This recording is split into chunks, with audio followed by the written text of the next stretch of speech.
আল্লাহর উপর ভরসা রাখাকে আরবিতে বলে তাওয়াক্কুল। শব্দটির অর্থ হলো নিজের সব কিছু অন্যের হাতে তুলে দেওয়া। আল্লাহর অনেক সুন্দর নাম রয়েছে।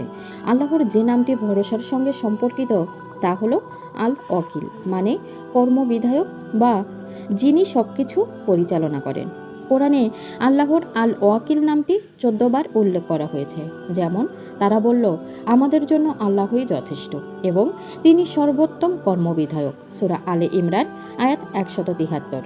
আল্লাহ যথেষ্ট, তিনি কর্মবিধায়ক। সূরা নিসা আয়াত 81। আসসালামু আলাইকুম। আবারও নতুন একটা ভিডিওতে আপনাদের সবাইকে স্বাগতম। আশা করছি পুরোটা সময় জুড়ে আমার সাথেই থাকবেন।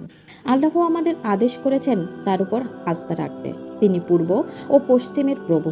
তিনি ছাড়া সত্যি কোনো উপাস্য নেই, তাই তাকেই আমাদের কাজের হালকর্তা হিসাবে গ্রহণ করো। সূরা মুজাম্মিল আয়াত 9।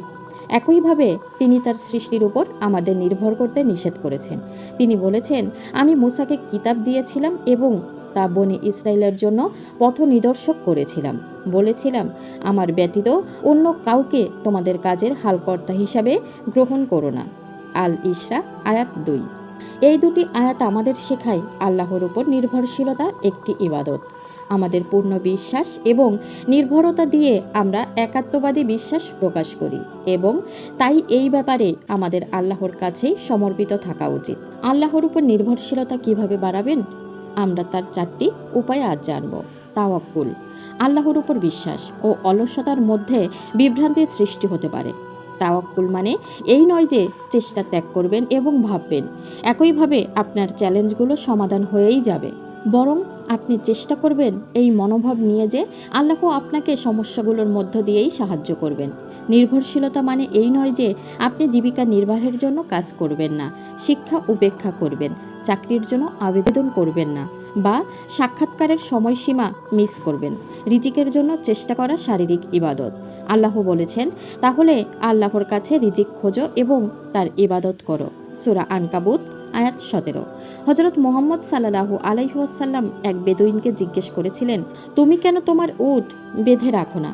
তিনি উত্তর দিলেন, আমি আল্লাহর উপর বিশ্বাস রেখেছি। তখন নবীজি সাল্লাল্লাহু আলাইহি ওয়াসাল্লাম বললেন, প্রথমে তোমার উট বেঁধে রেখো, এরপর আল্লাহর উপর ভরসা রাখো। সুনানে তিরমিজি হাদিস নম্বর 2517। সর্বদা আল্লাহ প্রদত্ত প্রতিভা ও শক্তির উপর ভিত্তি করে পরিকল্পনা ও কাজ করতে হবে। যে সমস্ত দান পেয়েছি তার জন্য আল্লাহর কৃতজ্ঞতা স্বীকার করতে হবে। কখনো আত্মগর্ভে পড়া যাবে না। আমাদের সব শক্তি ও ক্ষমতা আল্লাহর কাছ থেকে এসেছে এবং শেষ পর্যন্ত আল্লাহর দয়া ও অনুগ্রহেই আমাদের সাফল্য নির্ধারণ করবে। সর্বোত্তম প্রচেষ্টা চালানোর পর যা ঘটবে তা মেনে নিন। বিশ্বাস করতে হবে আল্লাহ তার প্রজ্ঞা অনুযায়ী এমন কিছু সিদ্ধান্ত নিতে পারেন যা আমাদের সব পরিকল্পনার বাইরে এবং তা শুধু আল্লাহই জানেন। নিজেকে মনে করিয়ে দিন, তকদিরে বিশ্বাস করা ঈমানের অন্যতম স্তম্ভ। যা ঘটবে তা ঘটবে, আমরা কেবল সেরা কাজ করে যেতে পারি। কোরআনে আল্লাহ আমাদের নবী ইয়াকুব আলাইহিস সালাম ও তার ছেলে ইউসুফ আলাইহিস সালামের কাহিনী শুনিয়েছেন। যখন ইয়াকুব আলাইহিস সালাম তার পুত্রদের মিশরে পাঠাচ্ছিলেন, তাদেরকে শহরের বিভিন্ন গেট দিয়ে প্রবেশ করতে বলেন যাতে সন্দেহ না হয়, কিন্তু আল্লাহ তার পরিকল্পনাকে অন্যভাবে ঠিক করেছিলেন। দেখুন, ইয়াকুব আলাইহিস সালাম নবী হয়েও সব ধরনের সতর্কতা গ্রহণ করেছিলেন যাতে কোনো ঝুঁকি না থাকে। আমাদের প্রতিদিনের জীবনে তাওয়াক্কুল প্রয়োগ করা দরকার। তাওয়াক্কুলের একটি বড় উপকারিতা হলো এটি আমাদের অপ্রয়োজনীয় উদ্বেগ, চিন্তা এবং সেগুলোর ফলে সৃষ্ট বিষণ্ণতা থেকে মুক্তি দিতে পারে।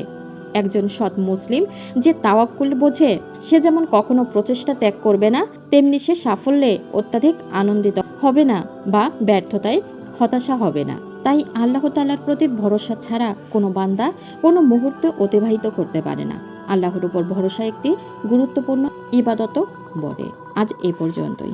আবারও নতুন একটা ভিডিও দেখার আমন্ত্রণ জানিয়ে আজকের মতো এখানেই শেষ করছি। আল্লাহ হাফেজ।